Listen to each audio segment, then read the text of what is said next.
So color grading is all about creating crazy fancy looks and highly stylized images, right? Well, part of it is.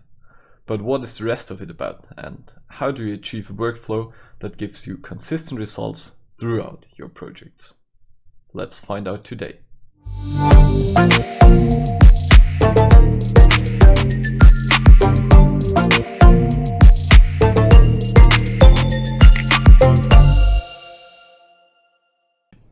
So what does such a workflow look like? The first step is to import, conform, and link our raw footage, maybe, because depending on whichever format we get it, as an XML, timeline, AAF, and EDL, we just need to make sure that the footage inside our timeline actually has the same timestamps and resolutions, frame rates, as we want the final product to have. But once that's done, we move on to the primary corrections. And primary corrections means that we will look into the individual clips and correct errors or correct what we assume was not done on purpose, but are actually technical flaws to the material. So we're gonna go in there and correct the white balance, correct the dynamic range, so put the dynamic range to where we want it to be. So say we want our blacks to be around 10% IRE, we make sure that those align at around 10% IRE and that there's no color cast inside our shadows or highlights, wherever we want that color cast to not be, in fact. And when that's done, we're gonna move on and make sure that the individual clips match one another. So we're gonna take a look at them side by side and make sure that after our primary corrections, we got our footage somewhere in the ballpark. Once that's done, we're gonna move on to our secondary corrections and still focusing on the correction part of it. So what we're gonna do here is correct skin tones, foliage, or oversaturated areas. So we're gonna make sure that there's no such thing as very bright red popping up behind our actress and taking up all the interest when we want the audience to focus on her. And once that's done, and the clips are still matching, so we might again have a closer look whether the overall ratios are still consistent and if the shots still match. But then we go to create the look. So that's pretty much where creativity comes in. So creating the look is where we want to stylize the image and sort of purposefully turn it away from a technically correct image. So we want to introduce color casts to shadows, to highlights. We want to maybe even alter the skin tones a little. So for example, if we want to make someone look or feel sick and we want the audience to know, we might turn the skin tone ever so slightly towards the green, or just pretty much whatever rocks your boat, or even more so what rocks director's boat, to be honest. And once that's done, again we're gonna apply the look we just created to the other shots, and once more we try to match those shots so that the looks on the individual clips all sort of match the general look. We might do that by creating some master shots that we try to match the individual shots to, but also by actually moving a playhead from one clip to the other and comparing those clips for differences. And that's pretty much one of the greatest parts of your work when you're working as a colorist, is actually spotting out those differences, correcting for them, and making those shots match. And once that's done, we are actually already ready to export our clip and have a finalized clip with a certain look we wanted.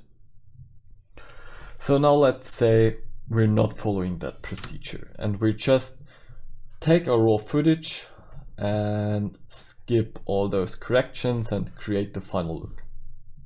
So that may be working. In some cases your footage is already shot pretty well, so everything you need to do is create the look for like one single clip and apply that clip to all the other clips. Chances are that's not gonna happen, but if so, you can be happy and you just take the look, see whether it matches. Yes, it does. Bam, you're done. What's more likely is that in fact you're gonna create the look for a single clip, then you want to match that other shot. What you're noticing now is that you have some strange color cast inside the shot because you didn't correct for it before, so you're going back to a primary correction, trying to get away that color cast. Then you go back to resembling that look, again trying to match it to the other shot. Now you notice that there's still some foliage that doesn't look like it should, so you're heading over to correct it again. Then head back to creating that look. Oh shit, so now again I've introduced a color cast because I wanted to the look of the foliage to look different. So back to the primary correction, or even back to another secondary. And what you can see is that if you don't follow at least a partially structured approach to this, it's actually getting messy, like very, very fast. And what happens there is that you actually never really get to the finalized clip we wanted to get to, because we're just biting our tail. We're just running around doing primary corrections, secondary corrections, trying to match one shot to another, then taking a look at the master shot and seeing, oh no, that doesn't work again, and running back, pretty much going back to the raw footage at the time and trying to create the look from scratch because we're so annoyed at the footage. And that's pretty much why usually you try to follow a certain workflow. So finally, we've gotten to the promised land. We're inside DaVinci Resolve, and this is pretty much where I want to show you why I was talking about what I was talking about right there. So erase that. So those are some clips from a project I've been working on some years ago. Was for a university around here, and we were shooting inside the newly built clean room. So inside this clean room there was quite some limitations concerning equipment and light we could drag in there. So the first shot you can already see, that one around here, has a very, very yellowish cast, and if we look at the scopes in the RGB parade, we can already see, oh shit, that's gone terrifically wrong. So our black levels, oops, don't really match, and even more so our white levels are just a mess. So luckily for us, this clip has been shot in RAW, so we can just go over to the camera raw tab up here and drag the color temperature until we get a feeling that those clips match. So I'd say, actually let's go down to 2000 Kelvin, and that looks way better already. I think we can agree on that. So then next thing I've done actually is, so here let's see the uncorrected image. So we're at 2000K here, and the next thing I've done is actually move into the color bars over here and correct it. So or actually see what I want to correct. Let's do that again. So actually our blacks align pretty well already. They're all around those 120 IRE. So next thing we want to do is turn down the luma mix, because we want to affect those channels separately. And then we move into the highlights, for example. So we're gonna drag up the blue gain until certain areas of the image match. So I've been referencing this area here. So we might actually make out where certain areas in the picture are. So that's pretty much one thing we need to learn, associating those areas around here, for example, with the black spot around there. Or also when we're over there, we can see those bright highlights here. That's pretty much the glow around there, and those associations is what we need to learn if we want to correct the image, and then later also when we want to match it. So what we're gonna do next is make sure our midtones align, and it pretty much looks like the blue channel could use some push there, and then we need to correct for our shadows being dragged up, and again push the midtones a little. Yep. All right, so I think I could live with that for a starting point.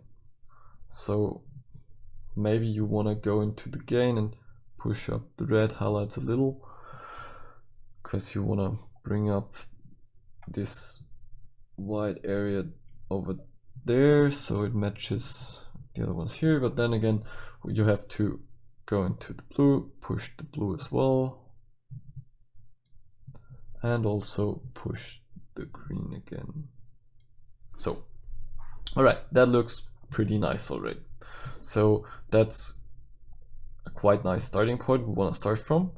So the next thing we want to do, as we just said, is balance those shots out. So I'm gonna take a look at that clip. So here I'd say a white balance is pretty accurate already in a certain way. So maybe just a little tweak around there to get it even more towards the white. But then one thing we can actually make out significantly is that those black points are way higher than before. So what we want to do here is either pull down the entire image so the black points align, or if we're already quite content with where our highlights in the image are, we're just gonna take the lift and stretch it down. Whoops, that was a little much. And stretch it down till the black areas hit where the black areas were before. So, and if we go over there now, we might suspect a little reddish tint in there.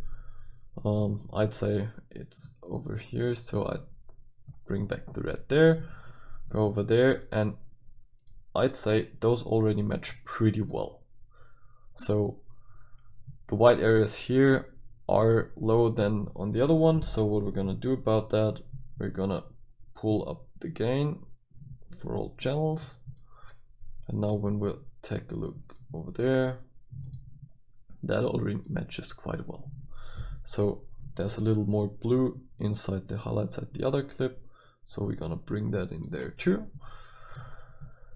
And then we can see that there's also, compared to the other one, quite some green in the highlights. So maybe actually bring in some blue, reduce the green, reduce the red.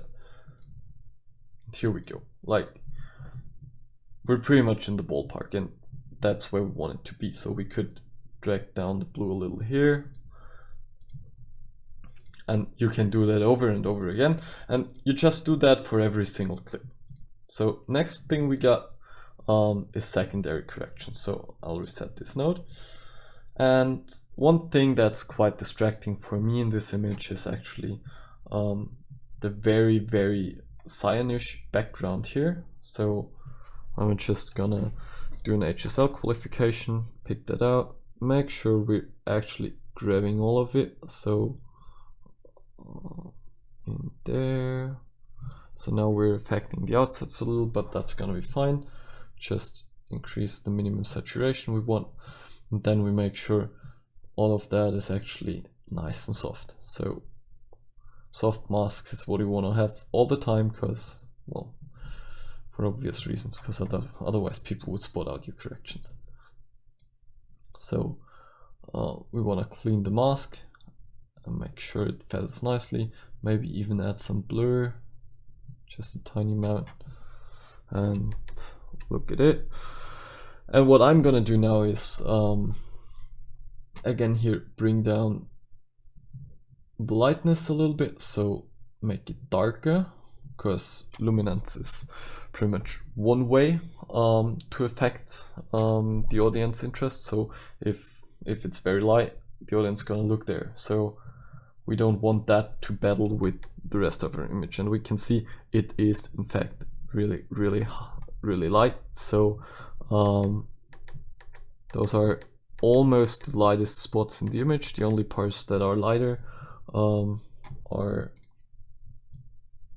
those areas here, and we don't really want that to battle with another. So first thing, bring down the luminance, and the other thing we can work with is the saturation. So what I'm gonna do is desaturate. So, and now if we look at those two images, they're actually matching pretty closely already. So we might bring the midtones up here a little, like the overall gamma, to make, whoops, not in that node of course, but then in another node, maybe we could use a parallel node here.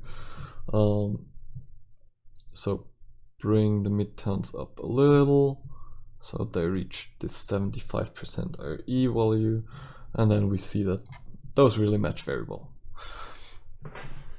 So say we've done that for all of those clips, right? Then the next thing we want to do is actually create the look for all of those clips. And I'm not sure, I think I've gone pretty crazy on that before actually. So set that one. Here I've added a mask. Well, maybe we want to feather that out a little more. Added a mask and well, darken the outer areas of the mask. And then I've added another layer and just increase contrast overall to make it like pop a little more.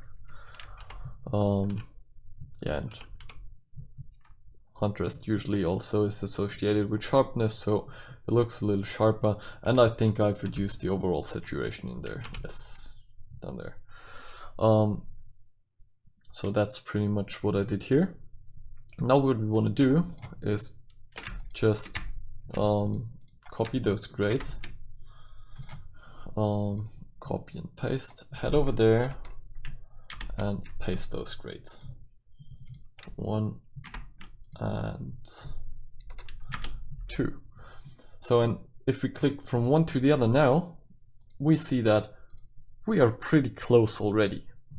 Whereas if I put away the correction layers that I added in the first place, like so, those don't match at all. Like, I mean, those look really different from where we were before. And when we compare those two, they look like they're from the same picture or from the same motion picture. So that's pretty much what I wanted to tell you. So that's, again, as a recap, pretty much the standard process we were doing before. So we got our raw footage, we corrected it, we added secondary corrections, and then as a third and last step, we created the look.